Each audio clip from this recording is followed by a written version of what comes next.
Méditation de la communauté des disciples du Christ vivant en ce mercredi de la deuxième semaine du temps de Noël, année liturgique B.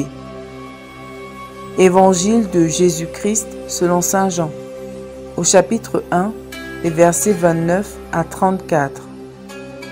Le lendemain, voyant Jésus venir vers lui, Jean le Baptiste déclara : Voici l'agneau de Dieu qui enlève le péché du monde.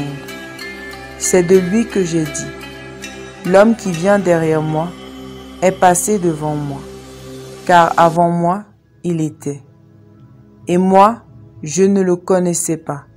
Mais si je suis venu baptiser dans l'eau, c'est pour qu'il soit manifesté à Israël.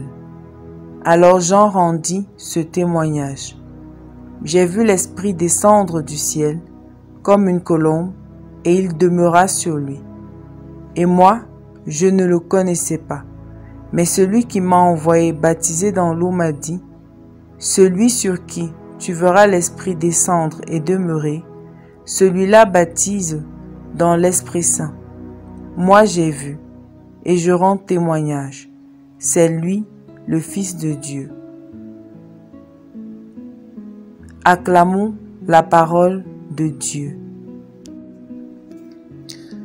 Méditation.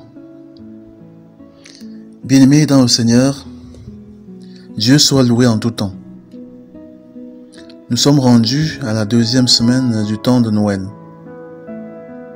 L'Évangile nous donne de méditer sur l'identité et la mission de Jésus-Christ, l'Emmanuel, que nous venons d'accueillir dans nos cœurs.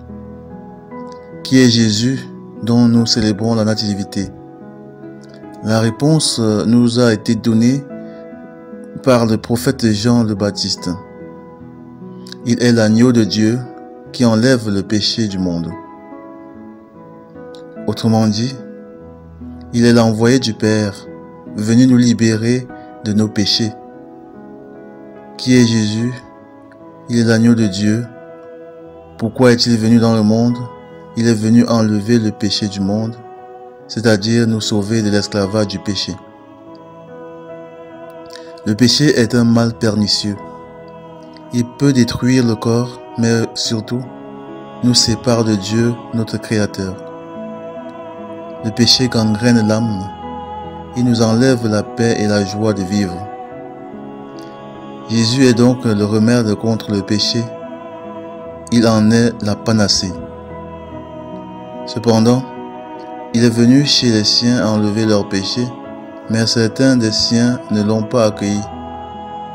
Et ceux qui l'ont accueilli, il leur a donné de sortir de l'esclavage du péché afin d'acquérir la liberté des enfants de Dieu. Pour que l'agneau de Dieu ôte notre péché, il y a une seule condition. Il faut vouloir qu'il enlève nos péchés. C'est-à-dire que nous ne devons pas aimer nos péchés, nous devons les avoir en horreur et vouloir nous en débarrasser. L'agneau de Dieu ne nous demande pas si nous pouvons enlever nos péchés, mais si nous voulons qu'il le fasse. Les seuls péchés que l'agneau de Dieu, Jésus-Christ, ne peut pas enlever sont ceux que nous aimons. Lorsque l'on aime son péché, l'agneau de Dieu ne peut pas l'enlever, car nous ne sommes pas prêts à nous en séparer et il respecte notre liberté. Alors quels sont mes péchés que l'agneau de Dieu n'a pas encore enlevés parce que j'en suis encore attaché? La meilleure façon d'accueillir le Christ est de lui permettre d'enlever nos péchés. On ne peut pas prétendre aimer le Christ sans lui permettre d'enlever nos péchés. Les deux ne peuvent pas cohabiter. Jésus est donc l'antidote du péché. Prions. Père éternel et tout-puissant, merci d'avoir envoyé ton Fils, ton agneau, pour enlever nos nombreux péchés.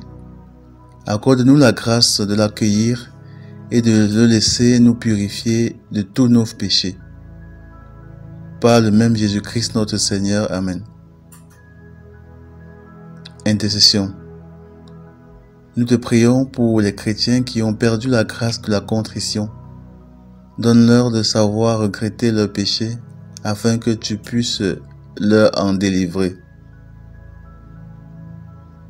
Vierge Marie, intercède pour nous. Exercice spirituel. Quel est le péché de notre vie que nous refusons encore à l'agneau de Dieu de nous en libérer parce que nous en sommes encore très attachés? De la délivrance. Identifions-le et demandons au Seigneur de nous accorder la grâce de la délivrance. Loué soit Jésus-Christ. À jamais.